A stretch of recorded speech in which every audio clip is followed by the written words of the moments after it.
Magandang araw! Tayo ngayon ay nasa ika-2 araw para sa ating pag-aaral sa mga pandaigdigang pamanampo sa Pilipinas. Ngunit bago tayo magsimula, maaari mo bang sabihin o bigay kung ano ang ibig sabihin ng UNESCO? I-pause ang video pansumandali habang sinasagot ang tanong na ito. Ano ang World Heritage Sites o ang pandaigdigang pamanampo? Maaari mo bang sagutin ang tanong na ito? I-pause ang video pansumandali habang sinasagot ang tanong na ito. Bakit ito mahalaga sa atin? I-pause ang video pansumandali habang sinasagot ang tanong na ito. Magbigay ka nga ng 3 pandaigdigang pamanang mga pook na makikita sa Pilipinas at saan ito matatagpuan? I-pause ang video pansumandali. Kung nasagot mo ang mga tanong, magaling. Kung hindi naman, ay maaari mong balikan ang ating nakaraang aralin. Kung nakapagbigay ka ng mga pamanampo na makikita sa Pilipinas, magaling. Pero kung nais mo pa itong madagdagan, halika, gawin natin ito. Hatiin ang klase sa grupo na may tag-siyam na miyembro. Ang bawat miyembro ng isang grupo ay aatasan ng bilang 1 hanggang 9 o 1 to 9.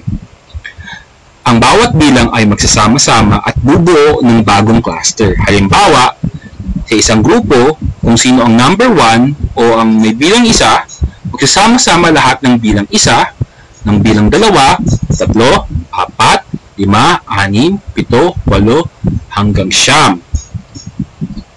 Ang bawat cluster ay aatasan upang pag-aralan ng isang World Heritage Sites na makikita sa Pilipinas. Tandaan, ang bawat cluster ay aatasan ng isang World Heritage Site sa Pilipinas. Bibigyan ng sapat na oras para pag-aralan ang nakuhang pamanang pook. Makaraan ng oras, bubalik sa grupong pinagmulan. So, kung saan nanggaling ang mga grupo na yun, ay babalik sila sa unang-unang grupo nila. Iulat nila o ibabahagi sa bawat grupo ang mga natutuhan mula sa pinanggalingang cluster. Ready na ba mga bata? Halika, gawin natin. Hahatiin natin para sa 2 uri ng pandaigdigang mga pamanampo. Para sa unang grupo, at sa mga susunod ay ibigay natin ng mga natural na pandaigdigang mga pamanang pook. Ulitin, ito ay ang mga natural na pandaigdigang mga pamanang pook. Para sa grupong 1, ito ay ang Puerto Princesa Underground River ng Palawan. Ito ay para sa Group 1. Ang Puerto Princesa Subterranean River National Park ay diniklarang isang UNESCO World Heritage Site at kabilang sa New 7 Wonders of Nature. Makikita sa lugar na ito ang 8.2 kilometro na underground na ilog. Makikita sa loob ng kuweba ang pagkakabuo ng mga stalactite at stalagmite. Gayun din ang iba pang malalawak na yungib. Ang National Park ay isa ding habitat para sa diversity conservation, sapagkat ang lugar na ito ay nagtataglay ng kalipunan ng mga organismo. Ibig sabihin, iba't ibang uri ng mga hayop at halaman na nabubuhay mula sa bundok hanggang sa karagatan. Matatagpuan dito ang mga hayop at ibon na malapit ng maubos, tulad ng Palawan peacock pisan at ang Philippine cockatoo.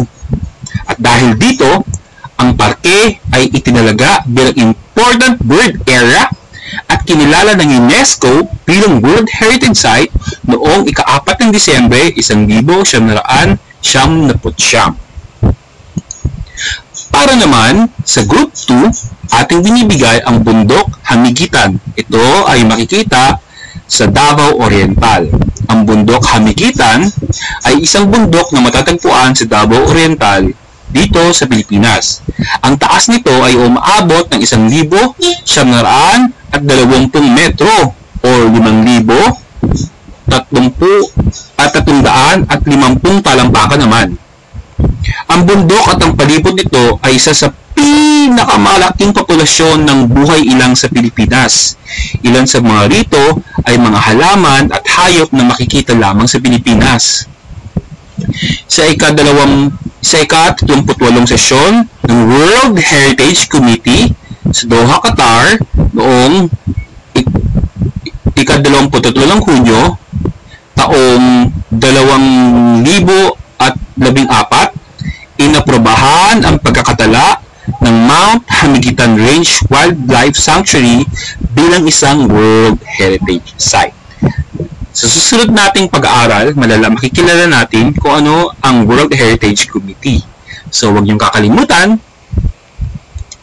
para naman sa susunod na grupo ay isa muling natural na pamanampook. Ito ay ang bahurang Tubataha. Ang bahurang Tubataha o Tubataha Reef ay isang pulo ng korales na pumapaligid sa lawa. Matatagpuan ito sa timog silangan ng siyudad ng Puerto Princesa, Palawan. Ang salitang Tubataha ay pagsasalib ng dalawang salitang samal na nangangahulugang isang mahabang bahurang lumilitaw sa pagbaba ng tubig. Sinasakop ito ng mga makukulay na korales. Tirahan din ito ng napakaraming uri ng buhay dagat. Ang biodiversity ng Tubataha ay kumakalaban sa Great Barrier Reef ng Australia. Meron itong halos 300 na uri ng koral at 400 na uri ng isda. Noong taong 1973, inihag ng United Nations ang Tubataha bilang isang limang World Heritage Site sa Pilipinas. Ito naman ay ang mga kultural na pandaigdigang mga pamanang pook. Para sa susunod na grupo, ating binibigay ang Hagdan-Hagdang Palayan ng Banawe. Ang Hagdan-Hagdang Palayan ng Banawe ay isa sa mga binansagang World Heritage Site ng UNESCO. Ito ay nililok ng mahigit 2,000 taon na ang nakalilipas ng mga ninuno ng mga mamamayan ng Batad sa mga bulubundukin ng Ifugao. Pinaniniwalaan na hindi umano gumamit ng kahit anumang makinarya ang mga sinaunang katutubo natin sa paglililok nito. Ang Hagdan-Hagdang Palayan ay ang kaisa-isang istruktura sa Pilipinas na walang ipinapakitang impluwensya mula sa mga dayuhang mananakop. Dahil sa masilimuot na topografiya ng Cordillera, nahirapan ang mga dayuhan na makarating sa kanilang lugar. Ang mga tribong nakatira rito ay ilan sa mga kaunting Pilipinong matagumpay na tumanggi sa dominasyon ng mga dayuhan at nagpakita ng kanilang sariling kultura at tradisyon. Maliban sa kamanghamanghang ganda nito, ang isa sa tunay na nakabibilib na katangian nito ay ang pagpapatubig ng palayan gamit ang isang sinaunang sistema. Mula sa kagubatan sa itaas ng palayan, sinasabi din na kung pagdudugtugdungin ang mga dulo ng mga hagdan ay papalibot ito sa kalahati ng mundo. Noong taong 1975, ididiktura ito ng UNESCO bilang isa sa mga World Heritage Site. Ayon sa UNESCO, ito ay isang gawang kamay na hindi mapapantay ng kagandahan, a living cultural landscape of unparalleled beauty. Ang susunod na grupo ay ibibigay natin ang lungsod ng Vigan na makikita sa Ilocos Sur. Ang makasaysayang lungsod Vigan ay matatagpuan sa hilagang kanlurang bahagi ng baybaying lalawigan ng Ilocos Sur. Ito ay nasa rehiyon ng Ilocos.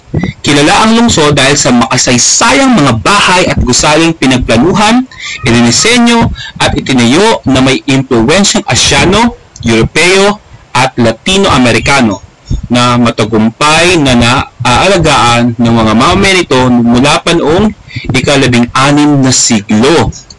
Ang Vigan lamang ang pinakiingatang halimbawa ng Spanish colonial town at European trading town sa Pilipinas at maging sa buong silangang Asya at timog silangang Asya, kung kaya't noong ika-2 ng Disyembre taong 1979 ay napili itong mapasama sa UNESCO World Heritage List at naging component city noong ika-21 ng Enero taong 2001. Maraming matatandang gusaling na ipatayo ilang daang taon na ang nakalipas ang makikita pa rin sa lungsod ng Vigan sa kasalukuyan. Ang susunod na grupo ay ang simbahan ng Paway na makikita sa Ilocos Norte. Isa ring magagandang tanawin na maaaring makita sa Ilocos ay ang simbahan ng Paway. Isang parokyang Romano-Katolikong simbahan na makikita sa munisipalidad ng Paway, Ilocos Norte. Ito ay natapos at nakumpleto noong taong 1710. Ang simbahan ay sikat para sa kanyang natatanging arkitektura na naka-highlight ng napakaling buttresses sa mga gilid at likod ng gusali. Noong taong 1973 o 1993, ang simbahan ay inilaga bilang isang UNESCO World Heritage Site bilang isang pinakamahusay na mga halimbawa ng mga simbahang barok ng Pilipinas. Ang simbahan din ay tunay na makasaysayan sa panahon ng Philippine Revolution noong taong 1878 o 1898, ginamitan ito ng mga teponeros ng mga coral stone, lalo na yung toro nito, at ginamit ito bilang isang posteng pagmamasid. Ang susunod naman na grupo, ating inaatasan ang simbahan ng San Agustin na makikita sa Intramuros sa lungsod ng Maynila. Ang simbahan ng San Agustin ng Intramuros na makikita sa Maynila ay isang tanyag sa pagiging pinakalumang simbahang nananatiling nakatayo pa rin dito sa ating bansa. Ang simbahan ng San Agustin ay ginawa sa estilong barok katulad ng ibang mga simbahan ng mga Agustinian na makikita sa bansang Mexico. Noong 1993, ang simbahan ng San Agustin at ito pang simbahan sa Pilipinas na itinayo noong panahon ng mga Kastila ay idineklara bilang pandaigdigang pamanang-pook ng UNESCO. Itinilakda ito ng pamahalaan ng Pilipinas bilang pambansang makasaysayang pook noong taong 1976. Naging saksi din ang simbahan ng San Agustin sa marahas na pamalalakad ng mga Hapones sa Pilipinas sa gitna ng ikalawang gerang pandaigdig. Nagsilbi itong kulungan para sa mga kalaban ng mga Hapones at taguan ng mga sundalong Hapon at ang kanilang mga nadakip sa mga huling mga araw ng digmaan ng Maynila. Sa 7 simbahan ng Intramuros, ang simbahan ng San Agustin lamang ang natitirang nakatayo matapos ang paglaya ng Maynila noong 1945 o taong 1945. Ang bumugan lamang nito ang nasira. Para naman sa susunod grupo, ibibigay natin ang simbahan ng Megao, Iloilo. Ang simbahan ng Miagao ay isa sa 4 na simbahang barok ng Pilipinas na naitala sa talaan ng pamanang pandaigdig ng UNESCO noong 1993. Ang simbahan ay matatagpuan sa bayan ng Miagao sa probinsya ng Iloilo. Kinilala ang simbahan dahil sa pambihirang estilong arkitektural nito na pag-aangkop ng barok Europeo sa Pilipinas ng mga artesanong Chino at Filipino. Itinayo noong taong 1787 o 1787 ni Padre Francisco Maximo Gonzales, isang miyembrong Agustino, isang paring Agustino. Ang simbahan ay simbolo ng daan taong kultura at pamumuhay ng mga naninirahan sa Miagao. At ang susunod na grupo ay ang simbahan ng Santa Maria sa Ilocos Sur. Ang Santa Maria Church na mas kilala bilang simbahan ng Nuestra Señora de la Asunción ay matatagpuan sa Santa Maria, Ilocos Sur.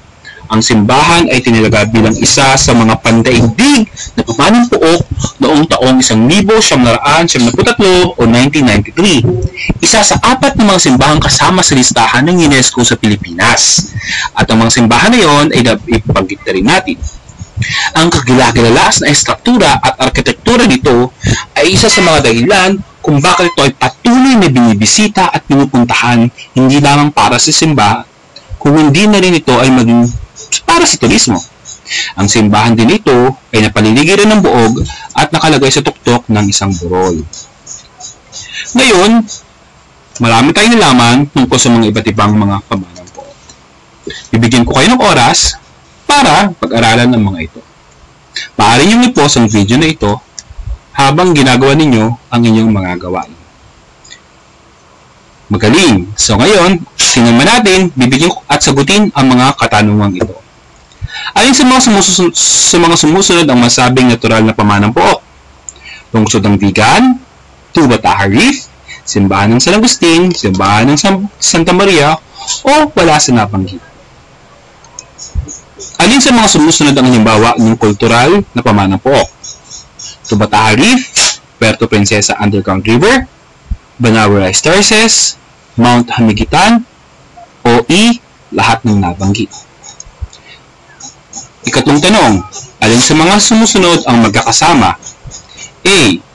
Tubataha Reef, Mount Hamiguitan, San Agustin Church, o B.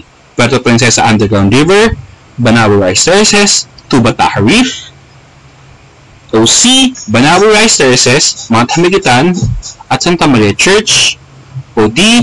Mount Hamiguitan, Puerto Princesa Underground River, Tubataha Reef, o E. wala sa nabanggit.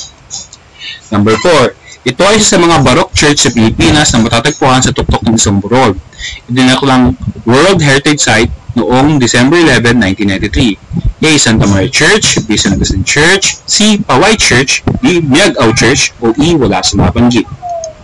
Para sa ikalimang tanong, dito makikita ang Kalye Crisologo at makikita ang mga bahay at uri ng pamumuhay noong ang Pilipinas ay nasasakop pa ng Kastila. A. Intramuros, Maynila, B. San Agustin Church, C. Santa Maria Church, D. Banawe Rice Terraces, o E. wala sa nabanggit. Para malaman ninyo kung tama ang sagot nyo, tingnan nyo dito.